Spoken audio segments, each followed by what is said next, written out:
Recently हमने मस्कोई उत्तराखंड का trip किया था, जहां हमने जाना वहां के लोगों, संस्कृति और वहां के मौसम के बारे में।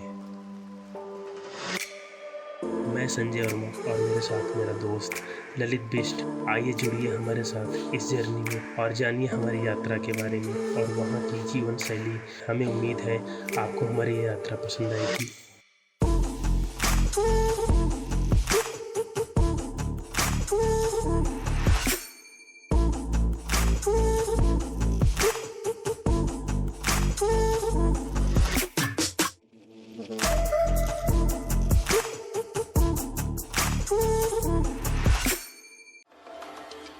हेलो दोस्तों, स्वागत है आपका एक नए ब्लॉग में।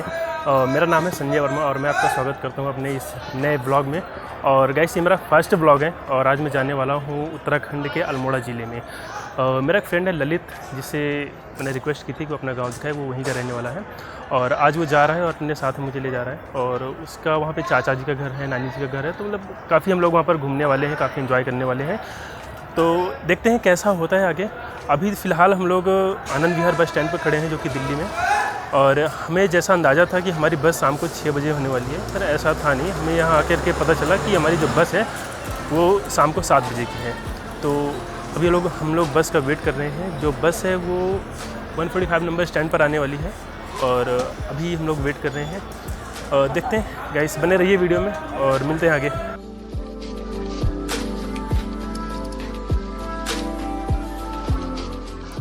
और दोस्तों, पहले हमें बस मिल गई है और हम जिस बस में बैठे हैं ये बस ही आनंद विहार से रामनगर तक जाएगी। पहले हमें एक और बस मिली थी, वो बस सीधे जौरा से ही जाने वाली थी। लेकिन उस एक दिक्कत होगी। दिक्कत ये कि उसकी सारी सीट्स थी, उनकी ऑनलाइन बुकिंग हो रखी थी, तो उस बस से हम नहीं जा पाए। तो हम सीधे जौरा से ही जाते हैं, हमें कहीं चेंज करने की ज़रूरत नहीं पड़ती। लेकिन अभी हम दूसरी बस में बैठे हैं। ये बस यहाँ से रामनगर जाएगी। रामनगर से हमें बस चेंज करना पड़ेगा और रामनगर से हमें चौखुटिया, जो हमारी डेस्टिनेशन है, वो पड़ेगा अराउंड 114 किलोमीटर, जो कि गूगल मैप के हिसाब से 3 घंटे 43 मिनट में दिखा रहा है, जो कि अराउंड 4 घंटे हम मान के चलते हैं लग जाएगा। तो हम रामनगर करीब रात को 1 या 2 बजे रात को पहुंचेंगे। उसके बाद हमें 4 बजे तक टाइम वहीं स्पेंड करना पड़ेगा, क्योंकि रामनगर से आगे का जो रास्ता है वो 4 बजे सुबह के बाद ही खुलता है, उसके पहले बंद रहता है।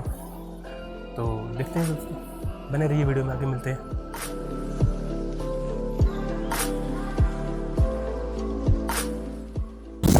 हमारी बस फाइनली निकल चुकी है आनंद विहार बस स्टैंड से और अभी हम गाज़ियाबाद पहुंच चुके हैं। और हमारा जो अगला स्टैंड होने वाला है उनका गड़बड़, मतलब सुनने में थोड़ा फनी है गड़बड़, बट यहाँ से अराउंड 2 घंटे की दूरी पर है गड़बड़। वहाँ पर हमारा पहला स्टैंड होगा, वहाँ रुकेंगे, थोड़ा चाय पानी लेंगे और उसके बाद फिर आगे बढ़ेंगे। उसके बाद जो अगला होगा वो आई थिंक रामनगर ही होगा, क्योंकि 11 बजे करीब हम लोग पहुँचेंगे गड़बड़ और वहाँ से फिर 1 बजे करीब पहुँचेंगे रामनगर। रामनगर से फिर 4 बजे आगे मूव करेंगे। तो देखते हैं, लेट्स सी। तो गाइस, फाइनली हम लोग आ चुके हैं रामनगर और अभी हम लोग यहाँ पे रुके हैं। उधर करके थोड़ा हम लोग बाहर एक्सप्लोर कर रहे हैं, देखते हैं कुछ दुकानें हैं, कुछ खाने पीने का, कुछ खाएंगे पिएंगे, चाय वगैरह पिएंगे। और उसके बाद अभी हमें एक बस ड्राइवर से बात हुई है, उसने हमें बताया है कि 3 बजे यहाँ से बस चलेगी। हमने उससे बात की है, पूरी कोशिश की कि हमें जो आगे की सीट है वो मिल जाए, क्योंकि आगे की सीट से व्यूज़ देखने में बहुत अच्छा लगता है। असली मज़ा मतलब आगे वाली सीट से ही आता है। सो हमारी पूरी कोशिश रहेगी कि हम ज़्यादा से ज़्यादा अच्छे से अच्छे व्यूज़ कैप्चर कर पाएँ। एंड यहाँ पर अभी तो सब मोस्ट ऑफ द शॉप्स बंद हैं, कुछ एक दुकानें हैं खुली हुई हैं। अभी हम लोग यहाँ घूमेंगे, थोड़ी देर रुकेंगे। अभी तो करीब 1 बजे हुए हैं, 3 बजे बस जाएगी। 2 घंटे हमारे पास में, 2 घंटे हम लोग यहाँ घूमेंगे, टाइम स्पेंड करेंगे और उसके बाद बस लेकर के आगे बढ़ेंगे। चौखुटिया जाना है हमें, यहाँ से चौखुटिया जाने वाली बस मिलेगी। सो बने रहिए वीडियो में और मिलते हैं आगे। सो गाइस, अभी हम लोग यहाँ पे चाय और मट्ठी खा करके यहाँ पर टहल ही रहे थे, तो अचानक मेरी नज़र इस मिठाई की दुकान पर पड़ी। और यहाँ पे वैसे तो बहुत सारी मिठाइयाँ हैं, लेकिन यहाँ की एक लोकल ट्रेडिशनल मिठाई है जिसका नाम है बाल मिठाई। उसके बारे में मुझे पता चला था, तो मैं उसको चखने से अपने आप को रोक नहीं पाया और हम लोग गए और मिठाई बाई किया। तो गाइस, ये मिठाई है इसका नाम है बाल मिठाई। इसमें ये मावे से बनती है और इसमें ऊपर चीनी के दाने का लेप लगा हुआ होता है। ये एक दूसरी मिठाई है, इसमें चीनी के दाने का लेप नहीं है, फ़र्क बस यही है। बाकी बनी दोनों ही मावे से हैं। और टेस्ट करते हैं मिठाई कैसी है। और ये यहाँ की ट्रेडिशनल मिठाई होती है उत्तराखंड की। वैसे तो वहाँ मिलते हैं बट यहाँ भी मिल गई तो हम लोग यहीं चखना शुरू कर दिए हैं और वहाँ भी चखेंगे नो डाउट और देखेंगे कि यहाँ की मिठाई और वहाँ की मिठाई में क्या फ़र्क है। ठीक है, तो guys let's test it how it looks like.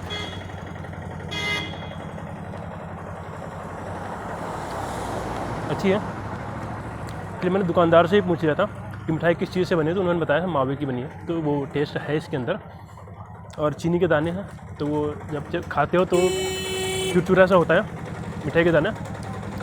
अच्छी मिठाई है, यहाँ की फेमस है, ट्रेडिशनल है एंड अच्छी मिठाई है।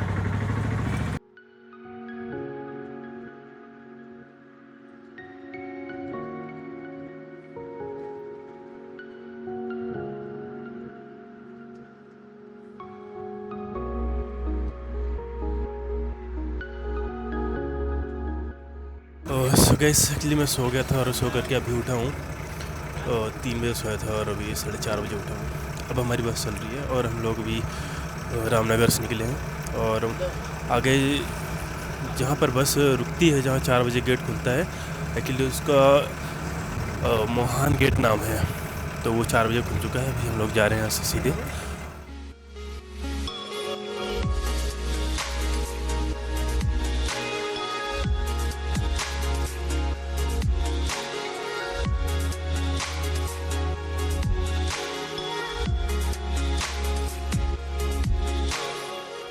तो अभी हम लोग आ गए हैं, यहाँ पे पास में एक नदी बह रही है और हम लोग जा रहे हैं वहाँ पे नदी देखने के लिए।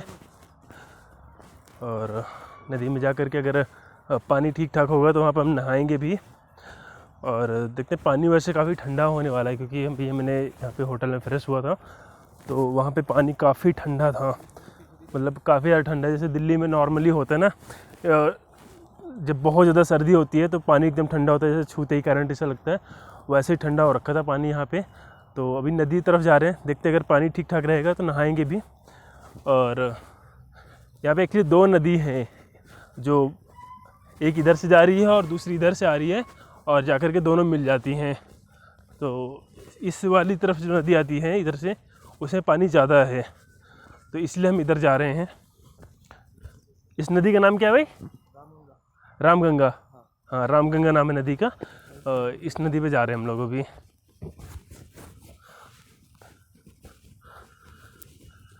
आसपास में आप देख सकते हैं खेत हैं और ये गेहूं के खेत हैं। दरअसल गेहूं के खेतों में सरसों भी बोया हुआ है और हरियाली काफ़ी अच्छा लग रहा है। सामने पहाड़ है, सामने क्या चारों तरफ ही पहाड़ है और मौसम एकदम से साफ़ नहीं कह सकते हैं क्योंकि थोड़ा सा धुंध सा हो रखा है। आई थिंक पोल्यूशन तो है नहीं, ये कोहरा ही है, तो इसलिए पहाड़ इतने साफ़ दिख नहीं रहे हैं। मौसम एकदम साफ़ नहीं है।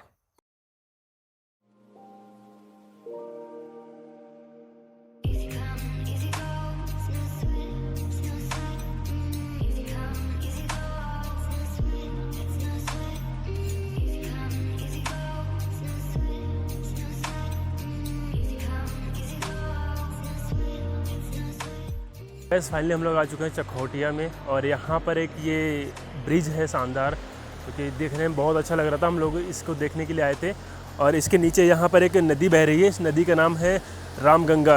ये एक नदी इधर से आ रही है और दूसरी नदी उस तरफ से आ रही है और ये दोनों नदी आगे जा कर के मर्ज हो जाती हैं और फिर साथ में आगे बहती हैं।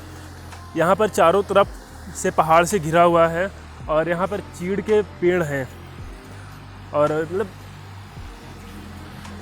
पेड़ ही पेड़ हैं, घर है काफ़ी सारे। और ये जो चकोटिया है ये एक दरअसल कस्बा है। यहाँ पर बेसिक सारी ज़रूरतें मिलती हैं, मतलब आसपास जो चीज़ें 30-40 किलोमीटर के दायरे में नहीं मिलती है वो यहाँ पर मिलती है। यहाँ का एक मेजर मार्केट है, ये बाज़ार है, तो यहाँ पर काफ़ी लोग रहते हैं, काफ़ी पॉपुलेशन है यहाँ की। और ये चारों तरफ पहाड़ से ढका हुआ, जैसा आप देख सकते हैं इधर चारों तरफ से। और इसके अलावा ये जो ब्रिज है काफ़ी शानदार है। और इसकी ना एक मज़ेदार बात ये है कि ये ना वाइब्रेट होता है, जिस पे उछलते हैं चलते हैं ना तो ये हिलता है, जो मतलब बड़ा मज़ेदार है ये चीज़। इस पुल का नाम है अग्नेरी पुल, जो कि इस मंदिर के नाम पर पड़ा हुआ है। वहाँ पर एक मंदिर है और उस मंदिर का नाम है जय माँ अग्नेरी, और उसी माता जी के नाम पर इस पुल का नाम है अग्नेरी पुल, जो कि इस पहाड़ को वहाँ पर चकोटिया मार्केट है उससे कनेक्ट करता है। और ये बहुत ज़्यादा बड़ा नहीं है, मतलब इतना ही है। इसके बाद आपको खेत से होते हुए आगे पैदल जाना पड़ता है। पुल छोटा इसलिए बनाया गया है क्योंकि नदी ही छोटी सी है, नदी का जो बहाव है बहुत छोटा, बहुत पतला है, तो इसलिए छोटा सा पुल बनाया गया है। और जब ये पुल बनाया गया था तब तो नदी में काफ़ी पानी हुआ करता था, लेकिन अब तो काफ़ी सूख चुकी है नदी। इनफैक्ट बारिश के मौसम में अभी भी कई बार ऐसा होता है कि पानी ज़्यादा आ जाता है, अदरवाइज़ नॉर्मल इतना ही रहता है ऑफ सीज़न में, और गर्मियों के सीज़न में तो इससे भी कम हो जाता होगा।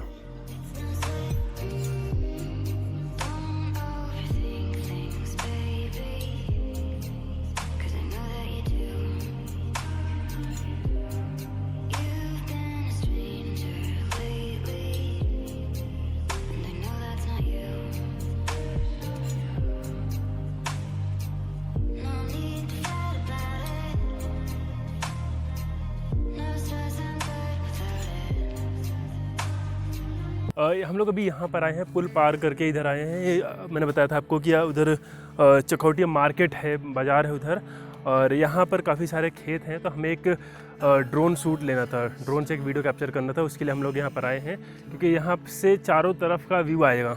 अगर हम ड्रोन को 500 मीटर या 1 किलोमीटर ऊपर कर देंगे तो नो डाउट सारे के सारे जो माउंटेन्स हैं वो कैप्चर हो जाएंगे और एक पूरा व्यू आ जाएगा, 360 डिग्री व्यू आ जाएगा। तो इसलिए हम लोग यहाँ पर आए हुए हैं। और थोड़ा सा हम लोग सेंटर पे आ जाते हैं और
दस बजे के लिए हम काफ़ी लेट आए थे, हमें इससे पहले आ जाना चाहिए था। बस ड्राइवर पता नहीं क्यों बहुत स्लो चला रहा था गाड़ी, इस वजह से लेट आए थे।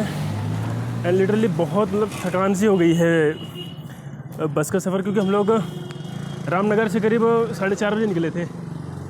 तो 4:30 बजे से हम लोग यहाँ पे 10 बजे आए हैं। तो आप समझ सकते हैं करीब 5.5 घंटे का सफ़र था ये, और बहुत थकान भरा था। क्योंकि इधर सड़कें तो नो डाउट अच्छी थी, बढ़िया थी, पर फिर भी इतने 5.5 घंटे के सफ़र, क्योंकि उससे पहले भी हम 5-6 घंटे का सफ़र कर चुके थे बस में, तो काफ़ी थकान हो गई थी। और अभी हम लोग आए हैं, अभी हम लोग देख रहे हैं कि होटल जहाँ पे हम लोग फ्रेश होंगे और नाश्ता पानी करेंगे, उसके बाद फिर सोचेंगे आगे क्या करना है। सो आइए बने रहिए वीडियो में। तो गाइस हम लोग भी यहाँ पहाड़ से नीचे तरफ जा रहे हैं। एक्चुअली नीचे वहाँ पर जो है ना एक घर है, वो मेरे फ्रेंड के ताई का घर है। तो मैं फ्रेंड उनसे मिलने जा रहा है और मैं भी जा रहा हूँ साथ में। और हम लोग पहाड़ से नीचे उतर रहे हैं। ये जो घर है यहाँ पे करीब 100 घर बने हैं, 100 के करीब घर बने हुए हैं। और ये चारों तरफ पहाड़ से घिरा हुआ है, कि बहुत ही खूबसूरत लग रहा है देखने में। एंड आई एम श्योर रात में बहुत अच्छा लगता होगा, चाहे वो अंधेरी रात हो या उजाली रात हो। स्पेशली उजाली रात में बहुत अच्छा लगता है यहाँ पे। It looks so beautiful. और यहाँ पे सीढ़ियाँ बनी हुई हैं नीचे उतरने के लिए। तो जा रहे हैं हम लोग नीचे, ताई से मिलेंगे और ताई से मिलने के बाद फिर यहाँ पे पास में एक नंदा देवी मंदिर है, वहाँ पर जाएंगे हम लोग। वहाँ पे दर्शन करने के बाद तारण ताल, एक ताल है यहाँ पे, तालाब टाइप का, मैंने देखा नहीं है पर लोग बताते हैं ताल है, तो वो देखने जाएंगे हम लोग। और उसके बाद सनसेट पॉइंट है, एक जगह है वहाँ से सनसेट बहुत अच्छा दिखता है, तो वो देखने जाएंगे हम लोग। और उसके बाद फिर इसके चाचा जी का घर है ऊपर पहाड़ी तरफ, और वहाँ हम लोग रात रुकेंगे। और उसके बाद फिर कल का प्लान बनाएंगे, कल का दिन क्या करना है हमें। Okay, so let's go guys.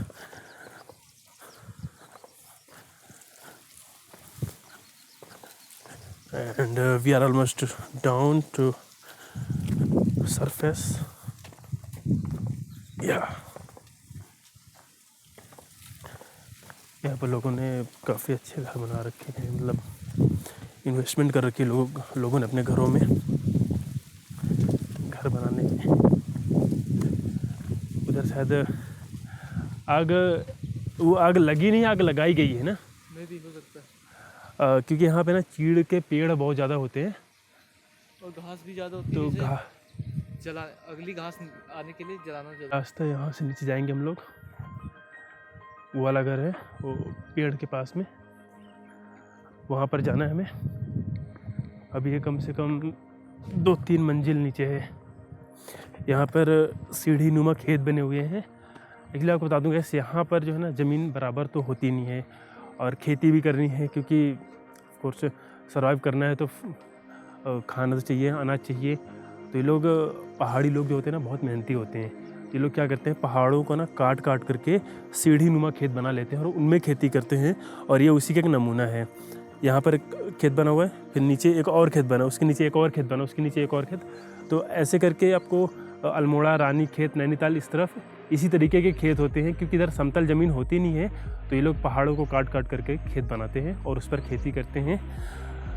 एक चीज़ होता है वो ये कि यहाँ पे पानी की दिक्कत होती है, तो यहाँ की जो खेती है वो मोस्टली बारिश पर ही डिपेंड करती है। अगर बारिश अच्छी होती है तो खेती अच्छी होती है, अगर बारिश अच्छी नहीं होती है तो खेती अच्छी नहीं होती है।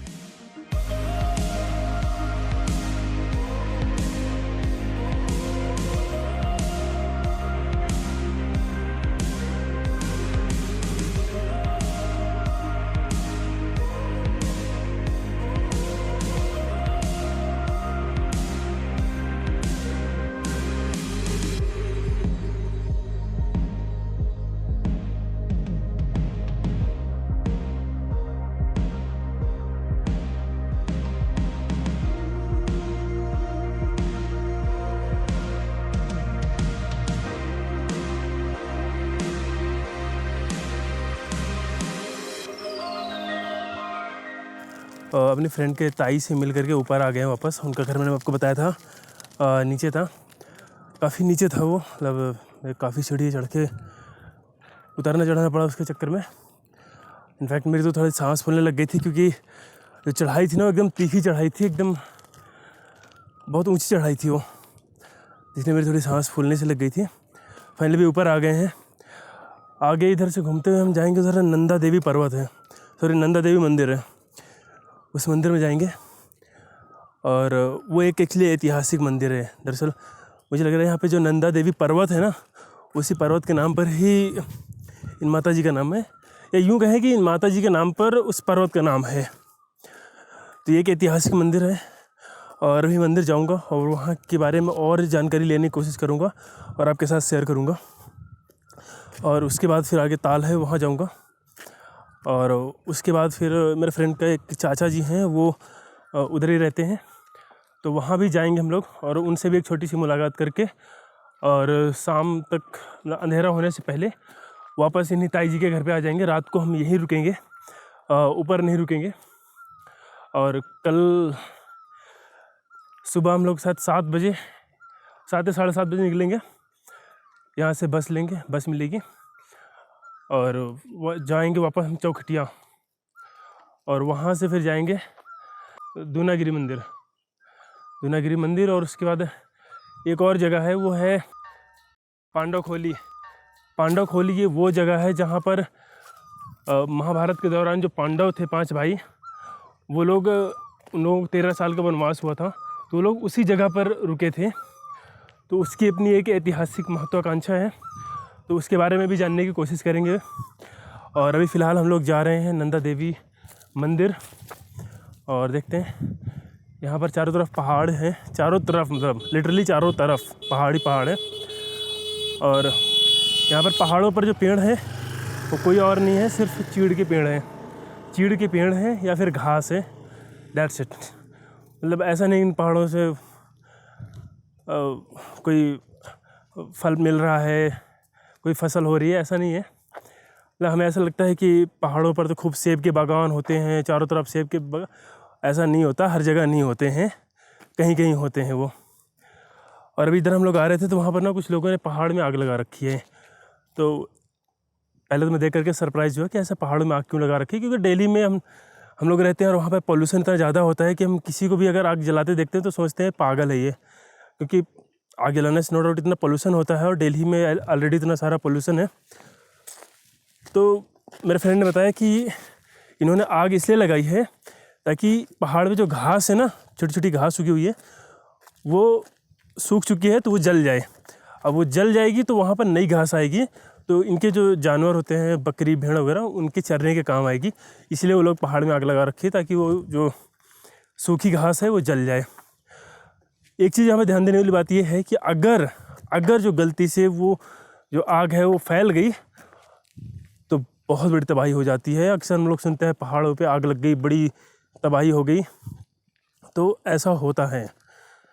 अगर आग लग जाती है तो लाखों पेड़ एक साथ जल जाते हैं, हज़ारों लाखों पेड़ जानवर जल जाते हैं, और इस आग को काबू करना बहुत ही ज़्यादा मुश्किल हो जाता है। यह नंदा देवी का मंदिर है। वैसे तो यह मशहूर मंदिर नहीं है, पर इस इलाके में एक यही बड़ा मंदिर है। जब भी मैं अपने गांव आया हूँ यहाँ ज़रूर आता हूँ। हमारी मुलाकात वहाँ के पुजारी बाबा से हुई और उन्होंने कुछ रोचक बातें बताई कि उस डेट पे मेला होगा। फिर उस भेड़ को बड़ा होने पर उस भेड़ को लेके जाते हैं सारे लोग, यहाँ के पूरे वर्ल्ड के लोग जो होते हैं, फॉरेनर्स वगैरह भी आते हैं, वो सब उसको हिमालय पे लेके जाते हैं। हिमालय पे वहाँ पर उसको छोड़ देते हैं। ये माँ का मायका है, माँ का मायका, तो वहाँ उनको माँ को विदा करके आते हैं। ये माँ का रूप होती है वो जो भेड़ पैदा होती है, 4 सींग वाली। मतलब हर साल पैदा नहीं होती, वो हर 14 साल में एक बार पैदा होती है। कब से पैदा होती है ये पता नहीं। नंदा देवी जो माता है जी, उनका ये मायका है जी हाँ। और जो नंदा देवी पर्वत है हाँ, वो इन्हीं के नाम पर है। हाँ इन्हीं के नाम पर। हाँ, वो हिमालय पर्वत में है। हाँ, हिमालय पर्वत की और भी बहुत सारे हैं, उनमें से एक ये भी है। हाँ ये भी तो वहाँ पर इनका ससुराल है। हाँ, वहाँ जहाँ इनको छोड़ के आया जाता है। हाँ, हिमालय पर्वत में ही हिमालय पर्वत पे छोड़ के आया।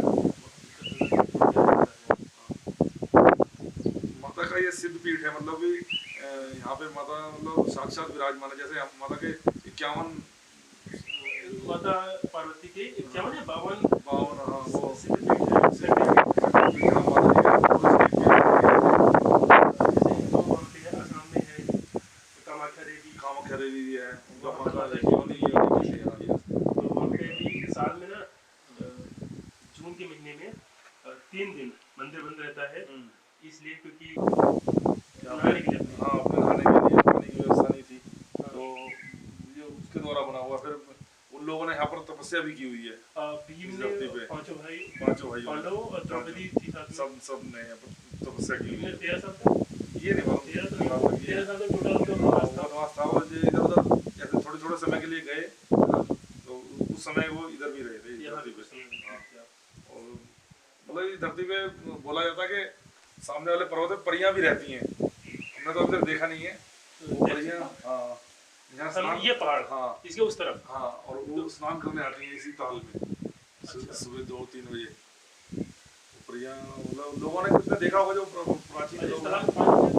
अभी तो नहीं है पानी, जो बारिश होती है तभी होता है। तो इसके उस तरफ कोई गया हुआ है? सर हम तो नहीं गए, लेकिन जो लोग गए होंगे उन्होंने मतलब देखा होगा यहाँ पर। और हो गया दौड़ में क्लियर हो गए?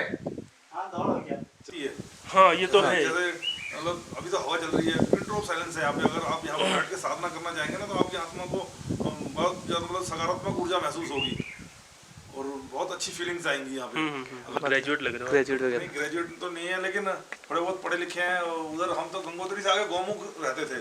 अच्छा। वो लॉकडाउन की वजह से हम 1.5 महीना रहे थे यहाँ चौपुटिया में वैराठेश्वर मंदिर। फिर वैराठेश्वर से इधर भेजा हमारे को किसी लोगों ने कि यहाँ पे कोई मंदिर में पुजारी नहीं है, तो आप इधर आ जाइए। फिर हम इधर आए थे, कुबेर कठैत हैं, उन्होंने हमें यार मतलब कहा रुकने के लिए, तो हम रुक गए यहाँ पर। फिर अब तकरीबन 10वां महीना हमारे को चल रहा है यहाँ पर। अच्छा। 10 महीने से हम यहीं पे हैं मंदिर में। हम तो जैसे साधना करते हैं ना, हम तो हमारे को यहाँ बहुत अच्छी फीलिंग्स आई हैं यहाँ रुकने के लिए। नहीं तो हम तो देखो गंगोत्री से भी आगे 14 किलोमीटर पैदल जाना पड़ता है गौमुख के लिए। वहाँ पर एक जगह है भोजवासा, वहाँ रहते थे। तो वहाँ पे बहुत अच्छा मतलब बहुत अच्छा माहौल था। जैसे यहाँ पे आसपास कोई रेजिडेंस नहीं है ना, वहाँ तो खैर 14 किलोमीटर रेजिडेंस है ही नहीं, कोई दुकानें नहीं है, कोई कुछ नहीं है। लेकिन उसके मुकाबले भी ये जगह अच्छी है, क्योंकि वहाँ पे तो भाई कोई सुविधा ही नहीं है, बिजली भी नहीं है वहाँ पर, और कोई साधन नहीं है, कोई दुकान नहीं है। यहाँ पे कम से कम ये थोड़ी दूरी पे दुकान भी है, बिजली भी आती है, सब है। बहुत अच्छा फीलिंग आती है यहाँ पे। अगर कोई व्यक्ति यहाँ पर महसूस करे, ध्यान साधना करे, तो योगा वगैरह भी कराते हैं ये बच्चे। जो अभी ना मिलिट्री की तैयारी हुई थी फौज की, आज कल 25 तारीख को भर्ती थी, तो यहाँ 35-40 लड़के आते हैं सुबह 4:30-5 बजे। एक्सरसाइज करना सिखाया हमने उनको थोड़ा थोड़ा, और फिर अब उनमें से 7 लड़के मतलब पास हुए हैं। अच्छा। भर्ती हो गए, मतलब कि मेडिकल है उनका 2 मार्च को। अच्छा है यहाँ पे। सो दोस्तों अभी हम लोग आए थे नंदा देवी मंदिर और यहाँ के हमने दर्शन किए और यहाँ पर एक पुजारी बाबा हैं, हमने उनसे बात की और इस मंदिर के इतिहास के बारे में जानने की कोशिश की। तो हमें कुछ रोचक तथ्य यहाँ के बारे में पता चले हैं। पहली बात तो ये है कि ये जो मंदिर है ये यहाँ के जो अल्मोड़ा के राजा थे उन्होंने इस मंदिर को बनाया था। दरअसल ये जो माता है ये उनकी देवी थी, उनकी कुल देवी थी, और उन्होंने ही इस मंदिर का निर्माण करवाया था। और दूसरी बात यह है कि ऐसा कहा जाता है, जैसा कि हमें पुजारी जी ने बताया है, कि ये जो माता नंदा देवी हैं ये इनका मायका है यहाँ पे इनका मायका है, और इनका जो ससुराल है वो हिमालय पर्वत में है। यहाँ पर तीसरी बात जो हमें पता चली वो ये कि यहाँ पर साल में एक बार मेला लगता है, और वो मेला अगस्त से सितंबर के बीच में लगता है। एग्जैक्ट डेट हमें नहीं पता है, लेकिन इसी बीच में लगता है। और एक और मेला होता है, वो लगता है 14 साल में एक बार, और वो सबसे बड़ा मेला होता है क्योंकि उसमें पूरे देश विदेश से लोग आते हैं। वो मेला लगता क्यों है, उसका कारण ये है कि हर 14 साल में एक बार यहाँ पर कहीं एक 4 सींगों वाली भेड़ पैदा होती है, और ऐसा माना जाता है कि 4 सींगों वाली भेड़ जो है वो माता नंदा देवी का ही रूप हैं।